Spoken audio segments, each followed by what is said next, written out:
10, 9, 8, 7, 6, 5, 4, 3.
In the beginning of the history of experimental observation or any other kind of observation on scientific things, it's intuition, which is really based on just experience with everyday objects, that suggests reasonable explanations for things.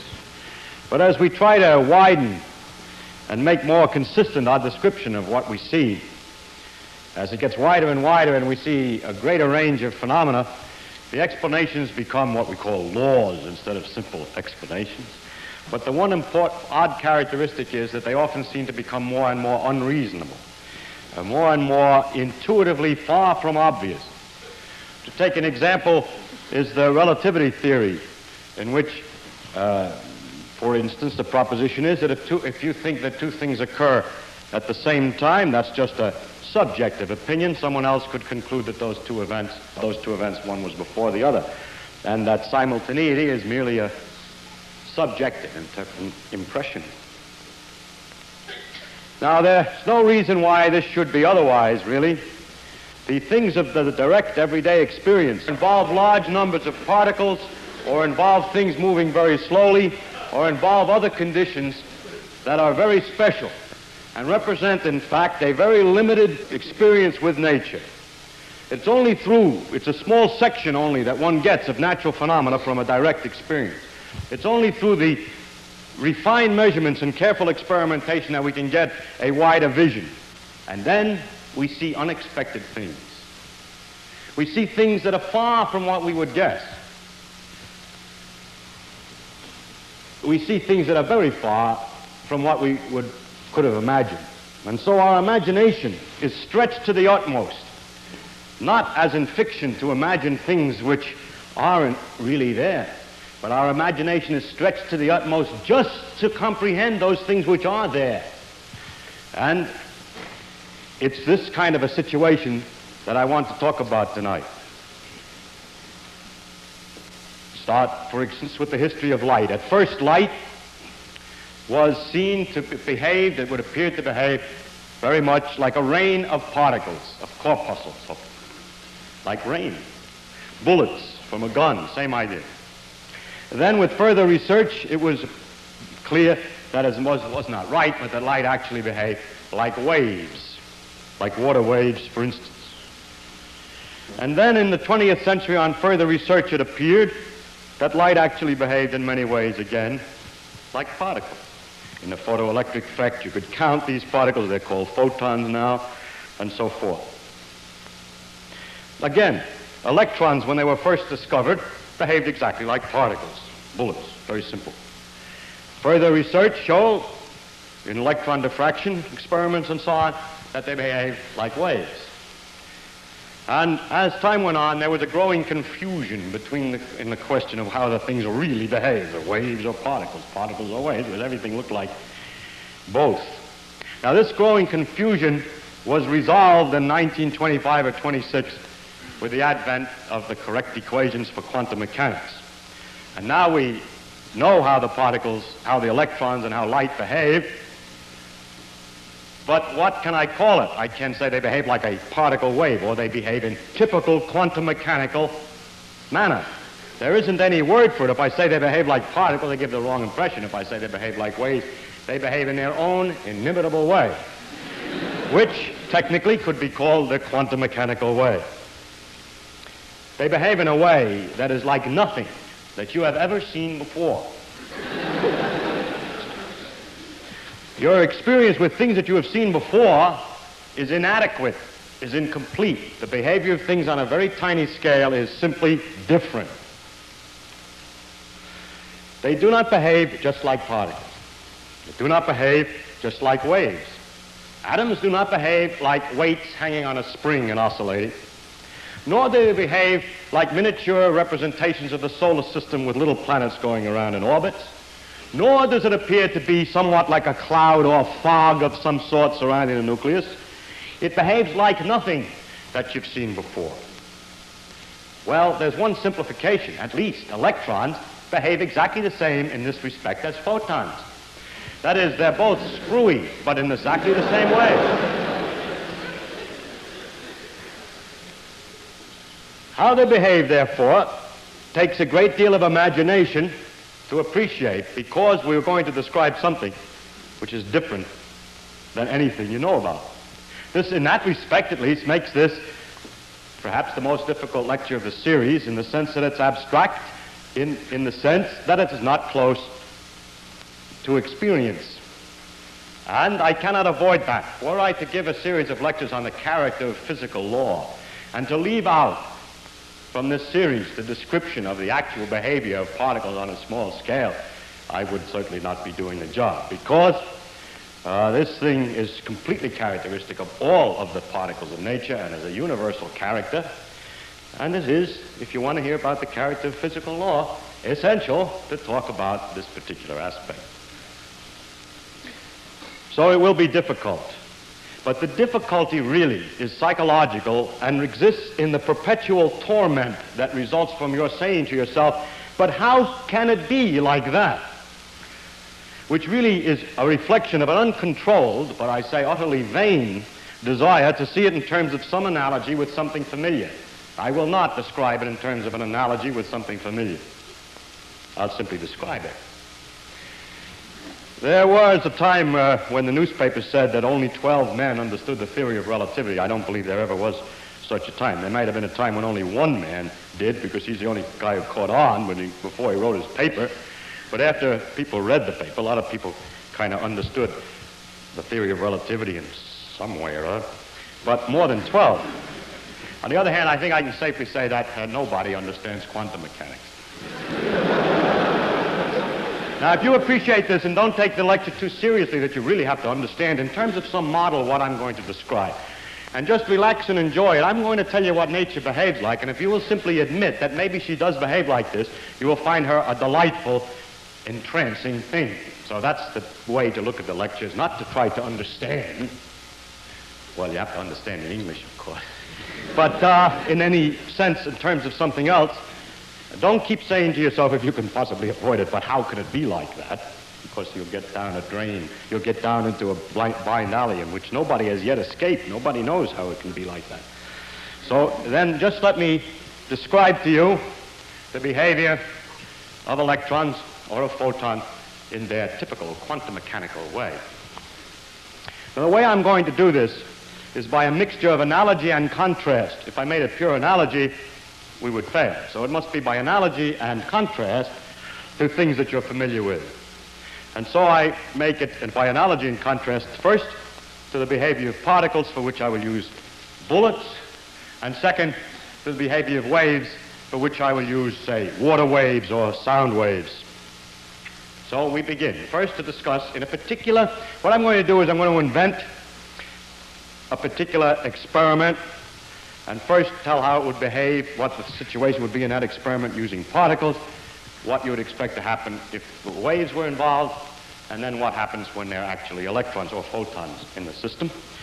And I will just take this one experiment which has been designed to contain all of the mystery of quantum mechanics, to put you up against the paradoxes and mysteries and peculiarities of nature 100%. Any other situation in quantum mechanics, it turns out, can always be explained afterwards by saying, you remember the case of the experiment with the two holes? It's the same thing. And so I'm going to tell you about the experiment with the two holes, which is the general mystery, does contain the general mystery. I am avoiding nothing. I am bearing nature in her most elegant and difficult form. So I start with bullets. Then all the experiments are going to be in the same general design, so I'll draw it this way. Suppose that we have some source of bullets, which is just represent the source, which we call the source, and is in fact, in the case of bullets, a machine gun. Then we have a plate in front here with a hole in it for the bullets to come out of, and this plate, in the case of bullets, is armor plate. Then a long distance from here, we have another plate, which I'm drawing only a short distance because I haven't got room on the blackboard for everything, but this distance is supposed to be much longer in proportion to the width. Please expand that. That's a small point. And it has two holes in it. That's the famous two-hole business. I'm going to talk a lot about these holes, so I'll talk about this hole as number one hole and the other hole as number two. And I'm only drawing it in two dimensions. You can, if you wish to imagine these as round holes in three dimensions, but just say this is a cross-section. And then again a long distance away, but we'll draw it relatively short distance because of the limitations of this blackboard. We have another screen here, which is just a backstop of some sort, on which we can put in various places what I will call a detector. And we'll mark that detector, which in the case of the bullets is a box of sand into which the bullets will be caught, and we can count them. That's the detector for bullets. I don't want to have to redraw the experiment each time, so I'll label everything in this way, and then we'll be able to catch on to situations for different cases. And also, I'm going to do experiments in which I count how many bullets come into this detector or box of sand when the box is here, or here, or here, or here. And to describe that, I'll measure the distance of the box from somewhere down here and call that X. And I talk about what happens when we change X. It means only you move the doggone thing up and down. All right. Now, first, I would like to make a few modifications from real bullets into idealizations. The first is that the machine gun is very shaky and wobbly, and that the bullets go in various directions, not just exactly straight on and bounce back. And they can ricochet off the edges of the holes in these armor plates. And finally, well, let's say, for instance, that the bullets have all the same speed or energy if you want, but that's not very important. But the most important idealization in which it differs from real bullets is I want these bullets to be absolutely indestructible, so that what we find in the box is not pieces of lead of some bullet that broke in half, but we get the whole bullet, please. So imagine indestructible bullets, or hard bullets and soft armor plate or something. And now the first thing that we will notice about bullets is that the things that arrive come in lumps. When the energy comes, it's all in one bullet full of bang. If you count the bullets, there's 1, 2, 3, 4 bullets. The things come in lumps. They're equal in size, we suppose, in this case. And when a thing comes into the box, it's either all in the box or it's not in the box. It comes in lumps. More. If I put up two boxes here, I never get two bullets in the boxes at the same time. Well, if the gun isn't going off too fast and I have enough time between things, you see, slow down the gun so they go off very slowly. Bing, bing, bing, bing. Then put the two things here and look very quickly in the two boxes. You'll never get two bullets at the same time in the two boxes because a bullet is a single, identifiable lump. I call that characteristic of the object that it comes in lumps. So the first thing about bullets is that they come in lumps. And now what I'm going to measure is how many bullets arrive here on average in a long period of time. So you wait an hour and you count how many bullets are in the can, in the sand, and average that. Now, we call that, if you want, let's say we take a definite time like per hour and say the number of bullets that arrive per hour. And sometimes you could call that what's called the probability of arrival, because it just gives the chance that a bullet going through this thing arrives in this particular box. At least it's proportional to the chance. One way to measure is to measure the average number of bullets that arrive over a period of time. Now, the number of bullets that arrive in this box here will vary as I vary x. And I'm going to make a graph here in which I plot horizontally the number of bullets that I get if I hold this thing here for an hour. And I'll get a curve that will probably look more or less like this. Because when the box is behind one of these holes, it gets a lot of bullets. You go, ones that went through this hole, and otherwise it gets them that went through this hole. And if it's a little bit out of line, it doesn't get as many. They have to bounce a little off the edges of the hole. And so it disappears like this. And this is the number that we get in an hour when both holes are open. And I call that, by an abbreviation, N12, which merely means the number which arrive when hole number 1 and hole number 2 are both open. Looks like that, say. Now, I must insist that the number that we're plotting here doesn't come in lumps. It can have any size it wants. For example, there can be 2.5 bullets in an hour. In spite of the fact that the bullets come in lumps, what I mean by 2.5 bullets in an hour is that if you run a long time, like 10 hours, you get 25 bullets. So it's on the average 2.5 bullets. The N can have any size. It doesn't have to be in lumps because it's an average. I'm sure you're all familiar with the joke about the fact that the average family in the United States seems to have 2.5 children. It doesn't mean that there's a half a child in any family whatever. The children come in lumps. But nevertheless, when you take the average number per family, it can be any number whatsoever. And so this number N, which is the number that arrive in this container per hour on the average, need not be an integer. It can be a tenth, which would mean under those circumstances that you have to wait on the average 10 hours more or less per bullet. So what we measure then is the probability of arrival, which is a technical measure, the probability of arrival, which is a technical term really for the average number that arrive in a given length of time.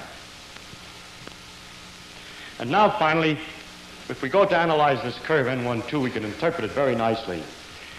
We can interpret it as a sum of two curves, which I will draw here.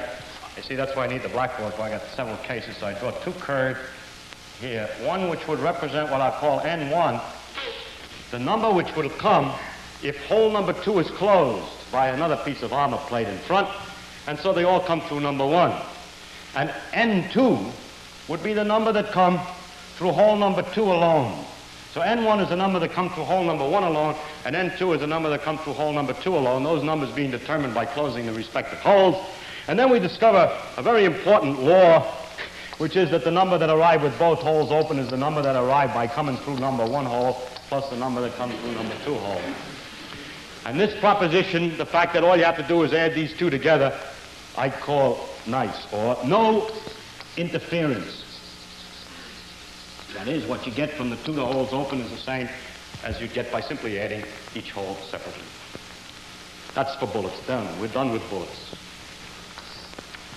All right, I begin again. This time with water waves. Here is standing some kind of a big mass of stuff which is being shaken up and down. This is a long line of barges or jetties with a gap in the water in between. Perhaps it's better to do it with ripples than it is to do it with big ocean waves that sound more sensible. I wiggle my finger up and down here, and I have a little piece of wood here, and ripples start out here, and then I've arranged in a tank to put boards in the way here so that I have these two holes. And then I have this so-called detector, and what I do with the detector, what the detector detects is how much the water is jiggling. For instance, I put a cork in the water and measure how it moves up and down, and what I'm going to measure, in fact, is the energy of the agitation of the cork, which is exactly proportional to the energy carried by the waves. Also, I forgot to say that this jiggling is made very regular and perfect so that the waves are all of the same spacing from one another, and then I'll describe what we get under those circumstances. For that, I first remark, well, let's see, First, we can measure the energy of the cork, but then another thing is important for light, for water waves, water waves, is that the thing that we're measuring can have any size at all. We're measuring the intensity of the waves or the energy in the cork, and if the waves are very quiet, if the fellow over here is only jiggling a little bit, then there'll be very little motion of the cork, and so on. No matter how much it is, it's proportional. So it can have any size.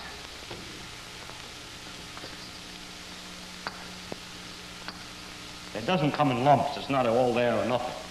And what we're going to measure is the intensity of the waves, which, to be precise if you want, is the energy generated by the waves at a point. And now what happens if we measure the intensity, which I'll draw on a third curve here, which I'll call I to remind you it's an intensity and not a number of particles of any kind, and I12, when both holes are open, is a curve that looks something like this. Another interesting, complicated-looking curve, which ought to be symmetrical. I didn't do too badly, actually. Very complicated-looking curve. That is, if we put the thing in different places, we get a very, very different intensity, which varies very rapidly in a peculiar manner. And you're probably all familiar with the reason for that. The reason is that the ripples, as they come out of here, have crests and troughs spreading from here. And they have crests and troughs spreading from here. Now, if we're at a place which, say, is exactly in between these two things, so that the two waves arrive at the same time, the crests will come on top of each other, and there'll be plenty of jiggling, which is the exact opposite of this curve.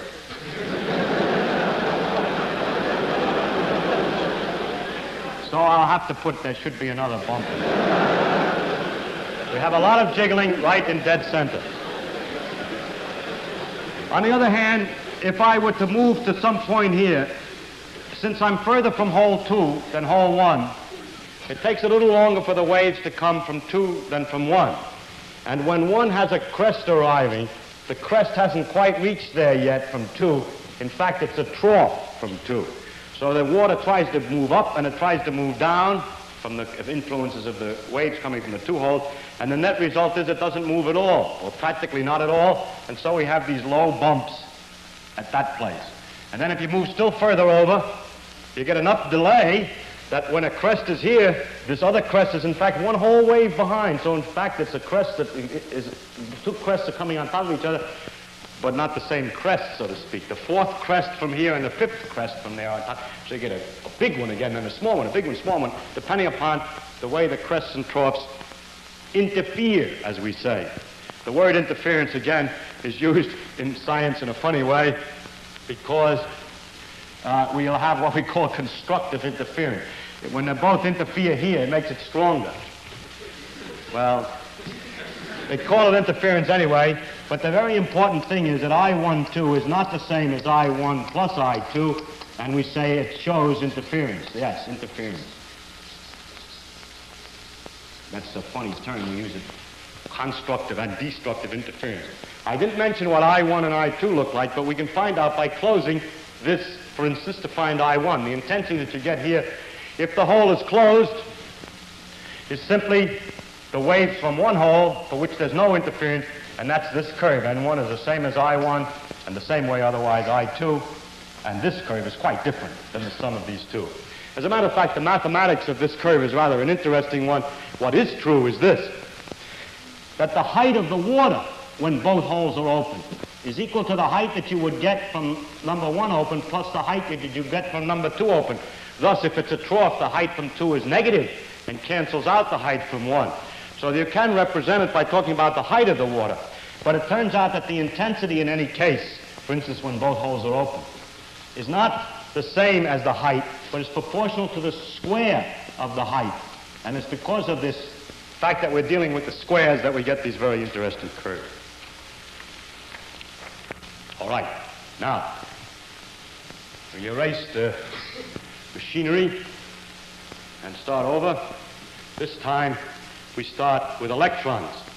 We have a filament here, tungsten plate, holes in the tungsten plate, and for a detector, any electrical system which is sufficiently sensitive to pick up the charge of an electron arriving with whatever energy the source has.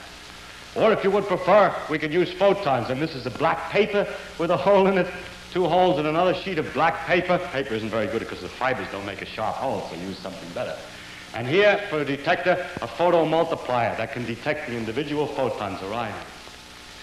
Now, what happens with either case, and I'll discuss only the electron case, the other case is exactly the same, the case with photon, is this. First, that what we receive in this electrical detector with a sufficiently powerful amplifier behind it are clicks. Click, click, click, click, and so on with the source here. Lumps. Absolutely lumps. When the click comes, it's a certain size, and the size is the same.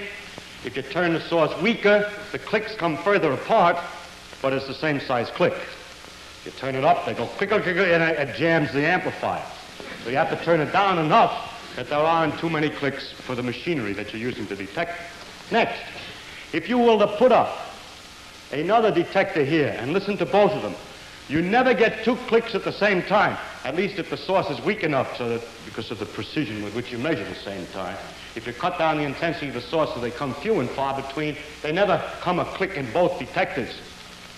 So that means that the thing which is coming comes in lumps. It has a definite size, and it only comes to one place at a time. All right, so for electrons, or for photons, we'll just use electrons. It comes in lumps. And therefore, what we can do is the same thing as we did with the bullets. We measure how many come, we measure the probability of arrival. What we do is we hold the detector in a certain place. Actually, if we wanted to, although it's expensive, we could put detectors all over at the same time and make the whole curve simultaneously. But let's suppose we put it in a certain place and we measure at the end of an hour how many electrons came, and we average it. By the way, if I put detectors all along the back here, when one comes, it comes into one, but not from others. It just one goes off, then the other goes off, then this goes off, then that one goes off, so on. Just like with bullets. And we measure then the probability of arrival of the electrons. And what do we get? The number of electrons that arrive. The same kind of an N12 as before. This is what we get for N12.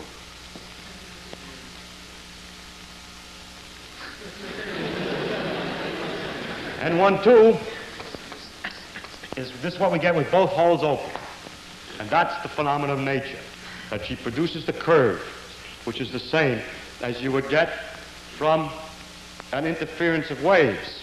But she produces a curve for what? Not for the energy in a wave, but for the probability of arrival of one of these lumps.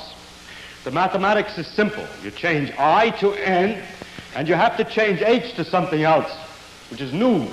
You call it something because it's not the height of anything, but in order, this curve has a simple mathematical form. There's an A, which can be represented as an A1 plus an A2, which we call a probability amplitude, because we don't know what it means, which to arrive from hole 1 plus the probability amplitude to arrive from hole 2, and you add the two together to get the total probability amplitude to arrive and square it. Just direct imitation of what happens with the waves, because we've got to get the same curve out, so we use the same mathematics. Let's find out, I better check on one point, though, about the interference. I forgot to say. What happens if we close one of the holes? Let's try to analyze this interesting curve, which now, for electrons, I erase all the stuff with the light. Well, everything with light is erased. And now we're talking about electrons. This curve isn't important in our case. This is the number which arrives. Now, we would like to analyze this curve.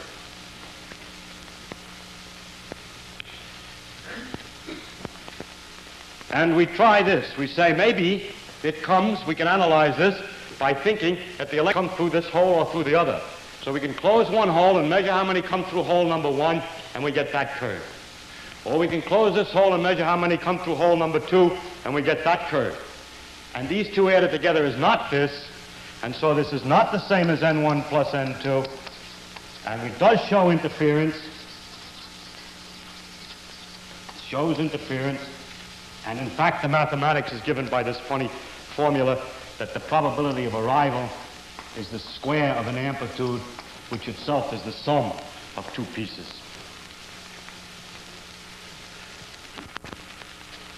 Now, the question is, how can that come about?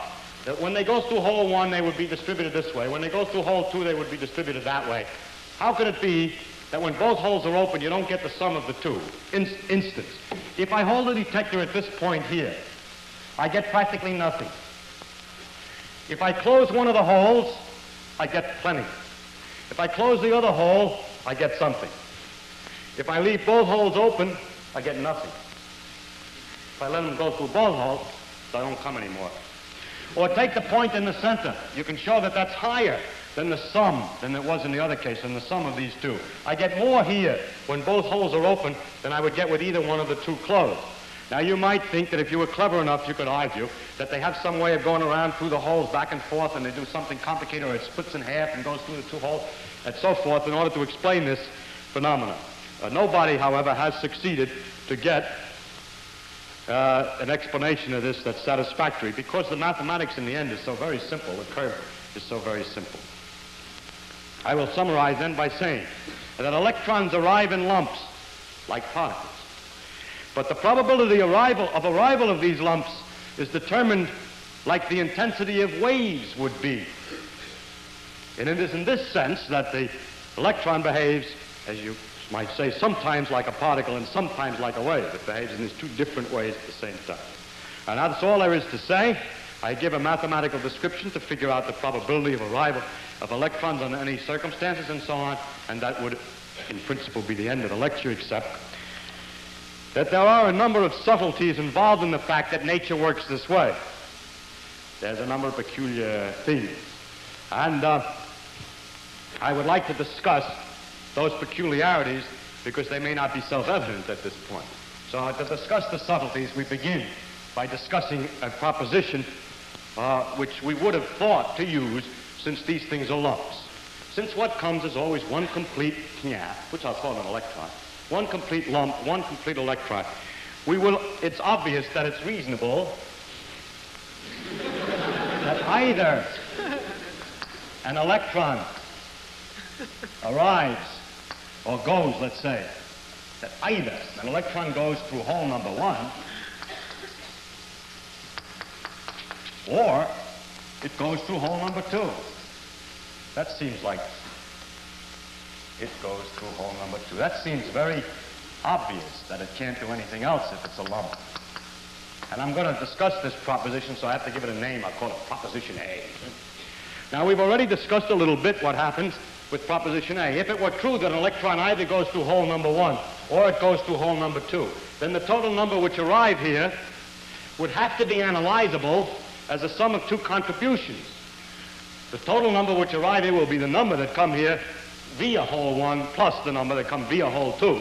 And since this curve cannot easily be analyzed as a sum of two pieces in such a nice manner, and since the experiments which determine how many would have arrived would have arrived, if only hole number 1 were open, don't give the result that this number is the sum of these two, it is obvious that we should conclude that this proposition is false. It is not true that the electron either comes through hole number 1 or hole number 2. Maybe it divides itself in half temporarily and so on. So proposition A is false. That's logic.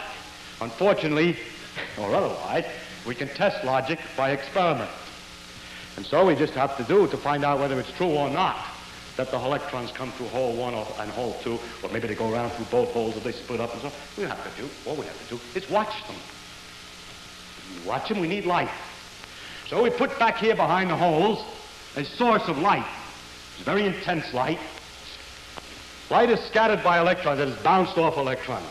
And in other words, you can see electrons if they go by if the light's strong enough. So we stand back here and we look to see whether we see, when the electron is counted here, a flash, or have seen the moment before the electron's counted here, a flash behind hole 1 or a flash behind hole 2, or maybe a sort of a half flash in each place at the same time. Because we're going to find out now how it goes by looking. Well, you turn on the light and look, and lo, you discover that you see flashes behind either one hole or the other hole every time you get a count here. Every time there's a count here, you see a flash behind number 1 or behind number 2. What you see is that the electron comes 100% complete through hole 1 or through hole 2. When you look, kind of a paradox. Well, let's squeeze nature into some kind of a difficulty here. I show you what we're going to do, see? We're going to keep the light on, we're going to watch. And we're going to count how many electrons come through. And we're going to make 2 columns. I'll watch the holes very carefully while you please count how many are arriving in the detector. All right, you say, one arrived. I said, I saw that when it went through hole number 1. So we put here 2 columns, which is column 1 for number 1 hole and number 2 hole.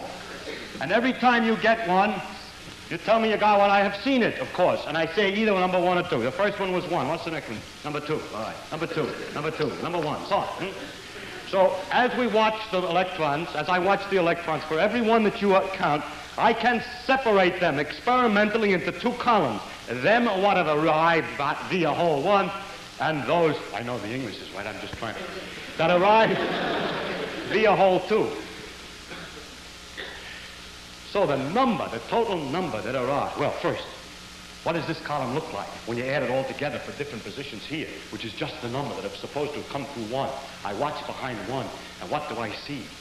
I see this curve. That number column is distributed this way. Just like we thought when we closed hole 2. It works the same way whether we're looking or not. If we close hole 2, we get the same distribution in those that arrived as if we are watching. And likewise, the number that in this column that is supposed to have arrived via hole number 2 is also this simple curve. Now look, the total number which arrived has to be the total number. I'm just counting little marks. It has to be the sum of this number plus that number. The total number which arrived absolutely has to be the sum of these 2. It has to be distributed this way. But I said it was distributed this way. It's distributed this way. It really is, of course, it has to be. It is. It's distributed this way. If then we mark with a prime the results when a light is lit, prime means with a light lit, then we find N1 prime is practically the same as N1 without the light, and N2 prime is almost the same as N2. But the number that we see when the light is on is equal to the number that we see through 1 plus the number that we see through 2. This is the result that we get when the light is on. In other words, we get a different answer whether I turn on the light or not. If I have the light turned on, this is the distribution which you measure over here. If I turn off the light, this is the distribution which you measure over here. Turn on the light, this is the answer. Turn off the light, that's the answer. See, nature's squeezed out. Now, we could say then that the light affects the result. If the light is on, you get a different answer than if the light is off. If you want to, you can say the light affects, it does affect. In fact, we found this by this experiment. We get a difference with the light on and off. Light affects the behavior of electrons. If you want to talk about the motion of the electrons through here, which is a little inaccurate, you can say that the light affects the motion, so that those which might have arrived at the maximum are somehow been deviated or kicked by the light and arrive at the minimum instead, so smoothing the curve to produce this thing. You see, electrons are very delicate. Although when you're looking at a baseball and you shine light on it, it doesn't make any difference. The baseball goes the same way. Electrons are very flimsy, very delicate. And when you shine a light on them, it's a little tough on the electron. It knocks them about a bit. And instead of doing that, they do this, because you turn the light on so strong. You hit them with a hammer. It's not just a delicate thing like when you're looking at a baseball with light. They are hit them with a hammer. But you turn up the light too strong. Turn it weaker and weaker and weaker until it's very dim. And then use very careful detector that can see very dim light. And look with the dim light. Now, as the light gets dimmer and dimmer, you can't expect with very, very, very weak light to affect the electron so completely as to change the pattern 100% from this pattern to this pattern. As the light gets weaker and weaker and weaker, somehow it should get more and more like no light at all. And how then does this turn into that? Well, it turns out that light is not like a wave of water, but light also comes in particle-like character called photons. And as you turn down the intensity of the light, you're not turning down this effect, you're turning down the number of photon particle-like things that are coming out of the source. So as I turn down the light, I'm getting fewer and fewer photons. The least I can scatter from an electron is 1 photon, and if I have too few photons, well, sometimes the electron will get through, and it just happened, there wasn't enough light, there was no photon coming by, I didn't see it. So a very weak light doesn't mean a small disturbance, it just means a few photons. And what happens is that I have to invent a third column.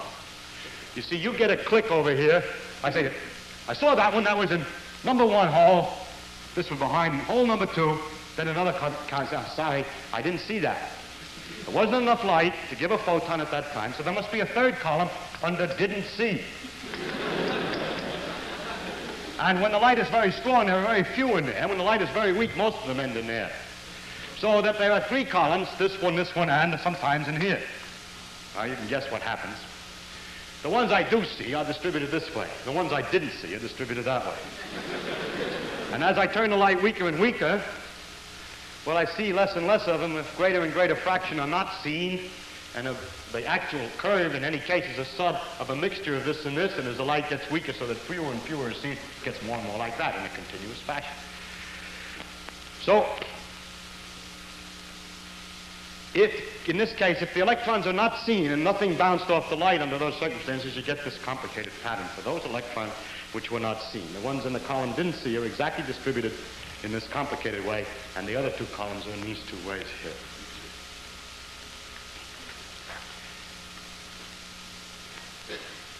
Now, you say, I got another way to measure which hole it goes through.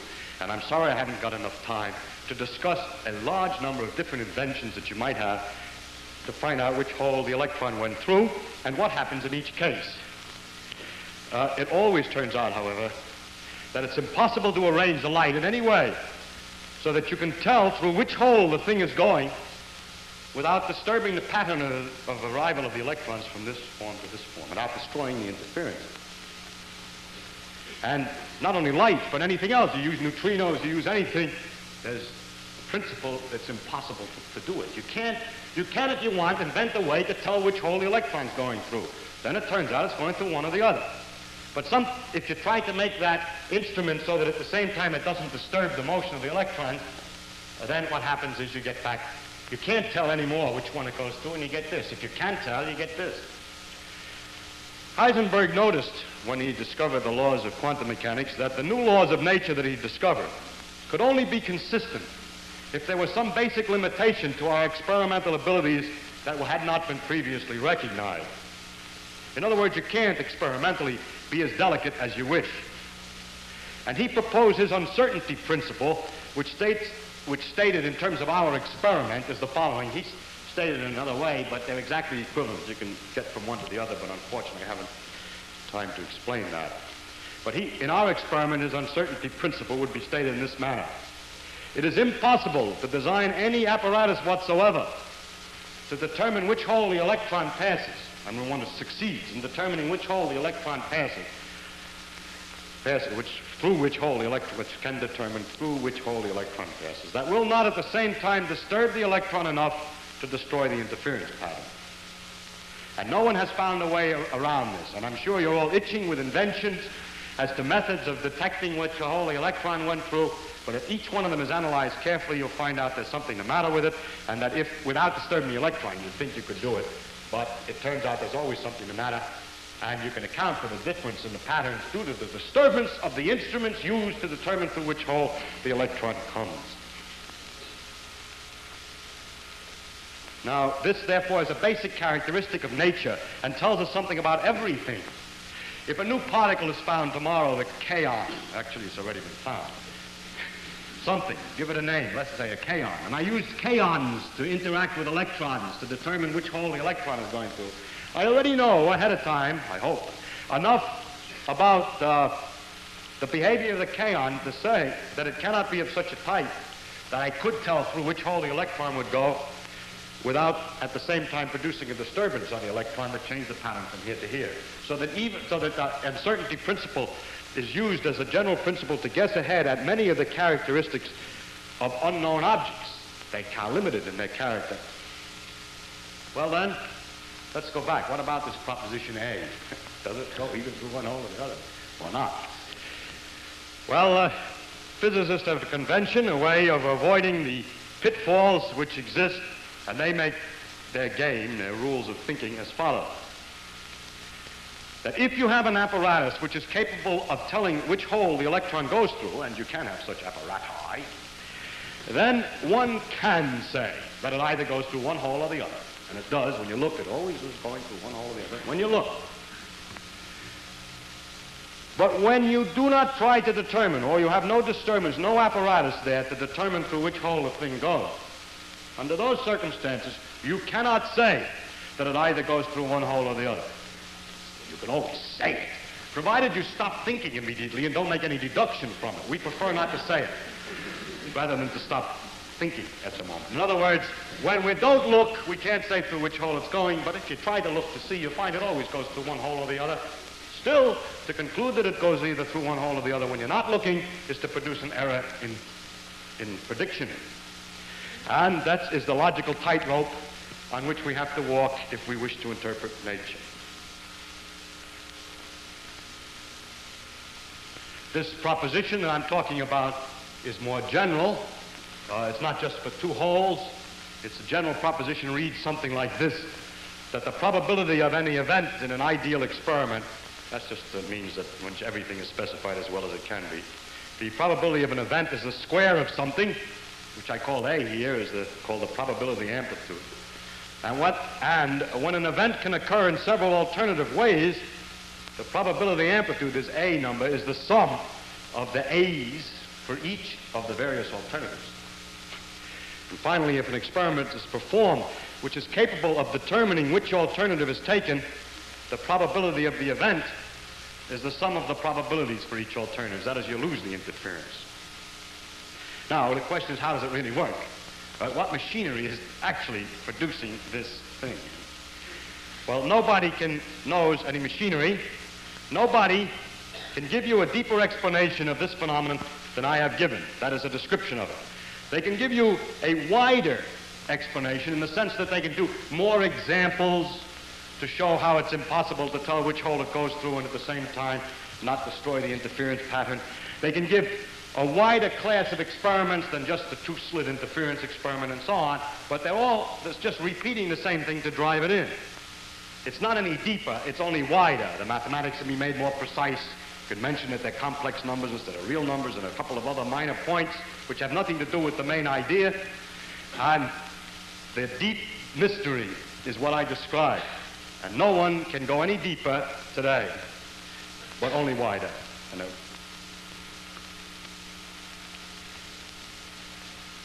Now, I mentioned probabilities in this calculation. What we're calculating here, this curve, is the probability of arrival of an electron.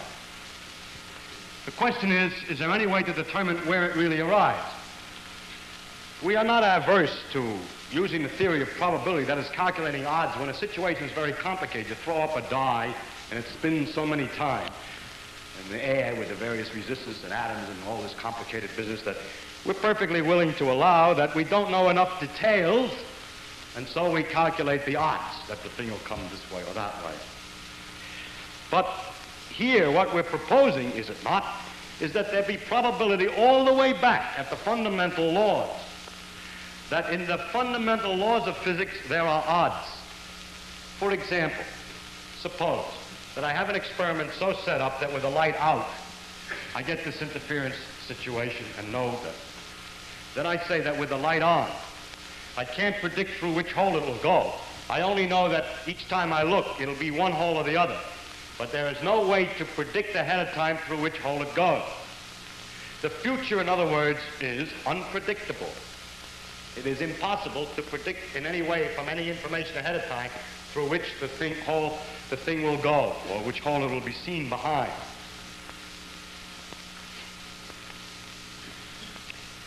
That means that physics is kind of given up if the original purpose was, and everybody thought it was, to know enough that in given the situation, you can predict what's going to happen next. Given the circumstances, you can predict what happened. Here are the circumstances. Source, strong light source, tell me which hole, behind which hole will I see the electron.